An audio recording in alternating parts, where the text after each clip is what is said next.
دا مجسمه تقریبا 1400 صدو پخوانی تاریخ لري. ضلع سوات کې د منګلور جهان آباد کلی په یو غر کې دا بت په یو لوی تیګه جوړ شوی دی. د سوات سر ښار منګورینه د شمال اړخ ته په 8 کیلومتره فاصله واقع دی.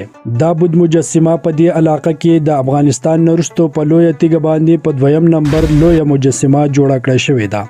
سوات کې شرپسندو په سپتمبر 2009 کې د دې مجسمې لپاسنۍ حصہ په بارودي موادو د ختمولو کوشش نه وروسته بیا یو ځل د دې بت مجسمې مرمت وکړای شو او په زاړه حالت کې بیا برابر کړه. په منګلور کې دا بت په یو لوړ اوچت ځای په ګټه کې جوړه کړې ده. دې ځای ته د رسیدو دپاره په 9مه صدۍ کې د 200 نه سیوا پړوي جوړې شوي دي. بت ته د رسیدو وروسته د غر د سر نه د لرې پورې ښایسته ځایونه په نظر راځي. د سوات لکه د مار تاو راتاو غیر چاپیره شنه پټي هم د سړي زړه ته خوشحالي وربخي.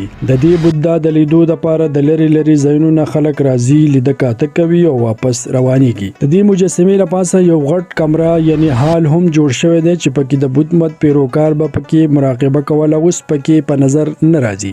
د مجسمې ترڅنګ د رڼو صفا اوبو چینه هم بهیږي چې د سکو دپاره استعمالیږي.